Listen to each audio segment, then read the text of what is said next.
cloud-based service for watching live and recorded television. As featured in Bloomberg, CNN, The Guardian, Wall Street Journal, and Wired, he's a serial entrepreneur with successfully created companies since the early 90s in many areas from streaming to computer technologies.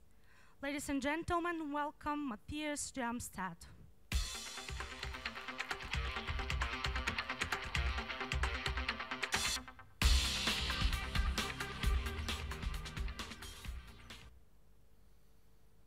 Well, thank you for the introduction.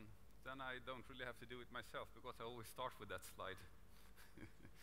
But I've always worked within this space. Since '94 I worked with the internet and distribution over internet, from first computer gaming, streaming since '96, TV and video on demand since 2000, and always been in where it comes to creativity, logic, user experience, but also in disruptions.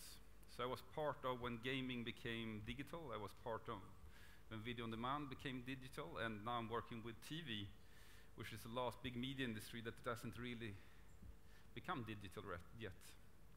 So I'm here to talk a little bit about how TV and video viewing will change during the next 5 years.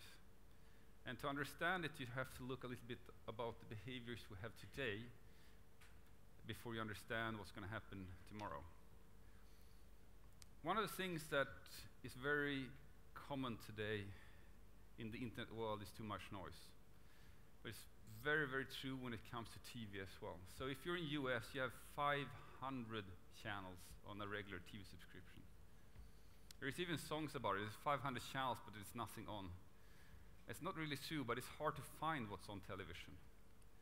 And you can't really talk about TV without asking the question what that is. So TV for some people is the TV on the wall. So you go to the TV in your living room and that's what you watch TV, and that's TV.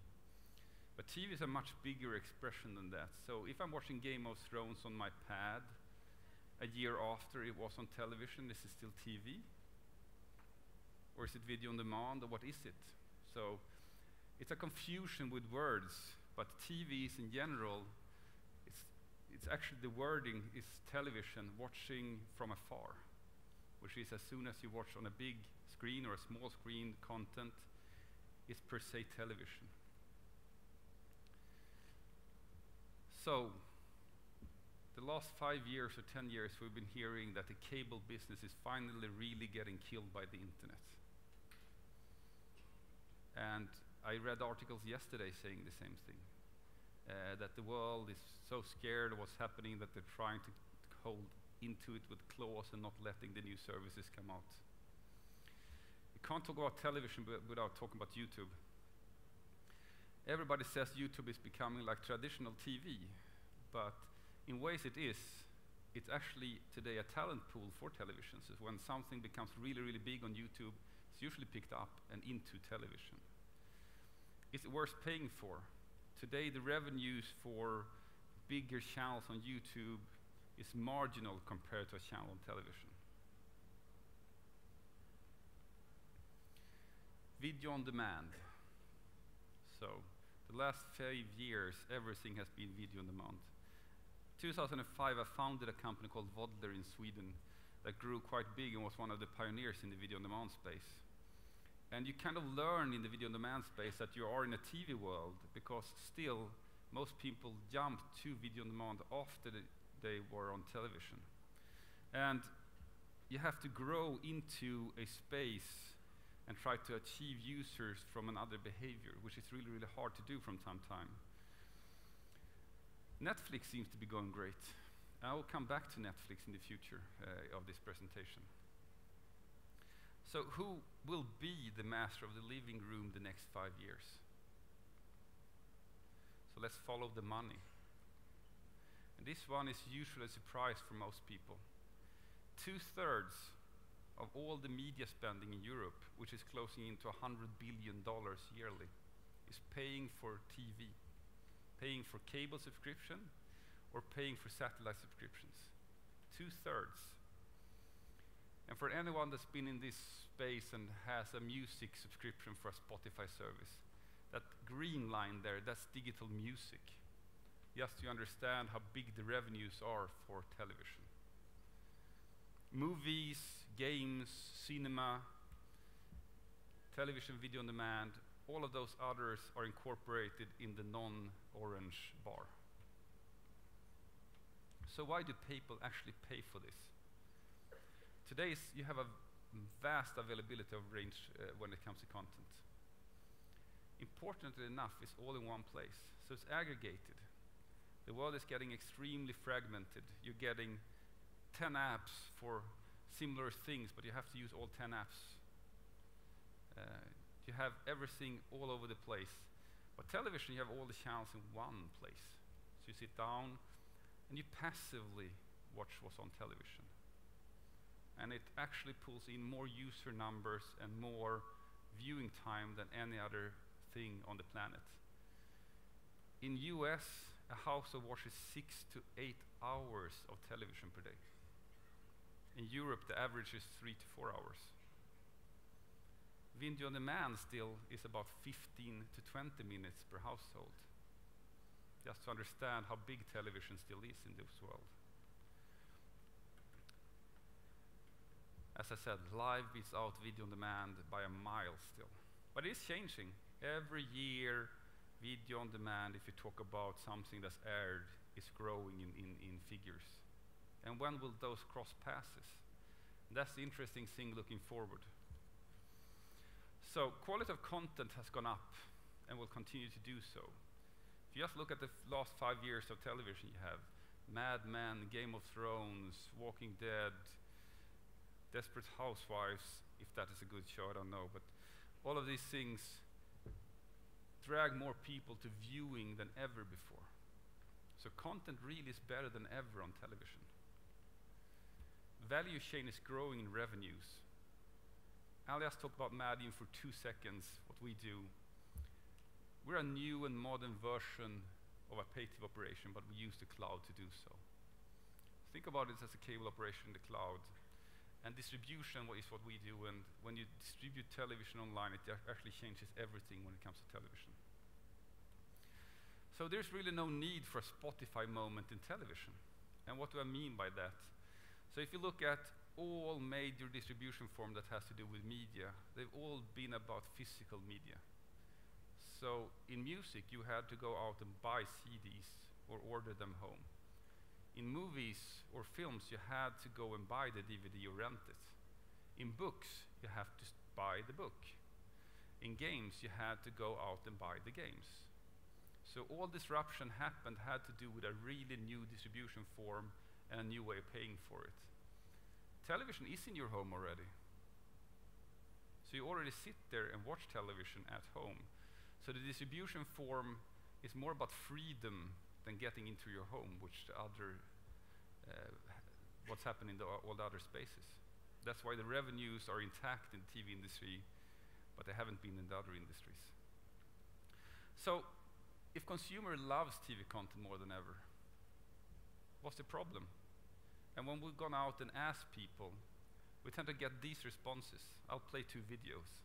Then the cable guy, he said that he would come to install a satellite dish between like breakfast and lunch. And of course he doesn't come, he doesn't even show up. Got to do it myself. S-video, coaxial cable, yellow wire, red wire. It's almost like trying to disarm a bomb. Boom, whoa, what you gonna do, huh? And anyone that's been in television or tried to get television working at home recognize that one. I'll play another one. Back in 1969, I actually missed the moon landing. I was up all night watching on TV, and what happens 5 minutes before he lands? I go to sleep. I go to sleep. And since we had no way of recording it, I had to wait 1.5 years before I got a chance to see it. You know, I had a nice dream, but I missed the moon landing. It's a very old example from '69, but it's still true. If you miss to record something on television, you miss it.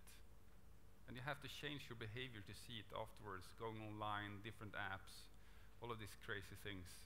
But it's still there. It all has to do with distribution. So what does a user want to do in the future? They want to binge view. And binge view is being able to see 24 episodes of House of Cards. in a row. You don't want to watch anything else but House of Cards. That's binge viewing.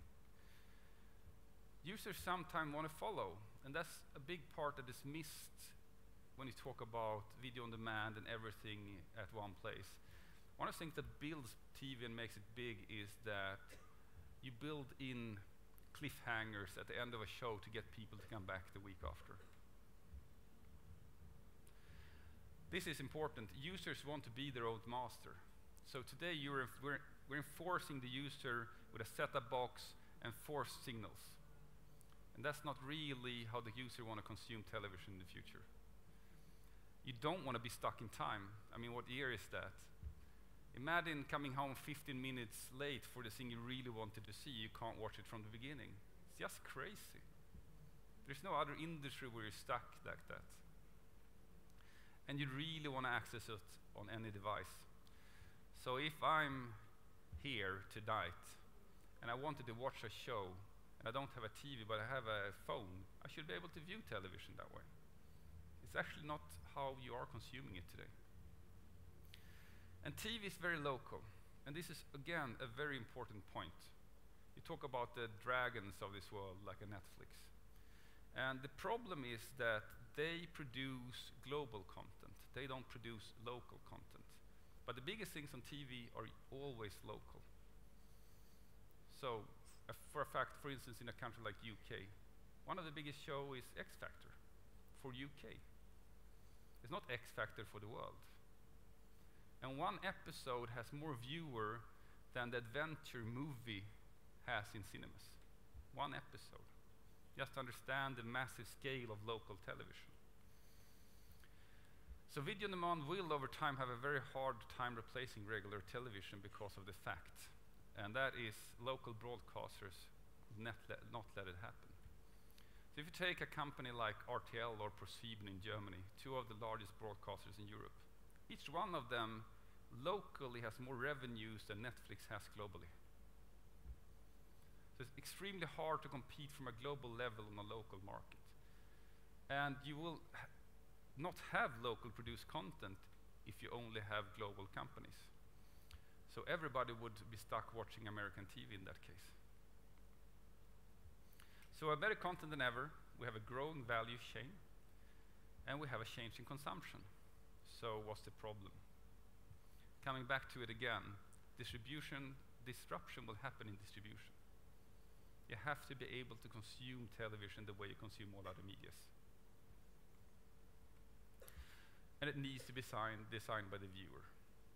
Again, the viewer should dictate when they want to see something and where they want to see it and what screen they want to see it on. And it's happening slowly. And it sounds like I'm saying that this is how you should consume television, and you think about music or everything else, that's already how you consume them. But it will take 5 years until everything is ready this way. Because of the consumption of television is so high, so big, and has a very vested behavior sitting in your sofa. So what is TV reinvented for the consumer? Well, it is access to content across time and device. I've talked about it several times, but it's very important.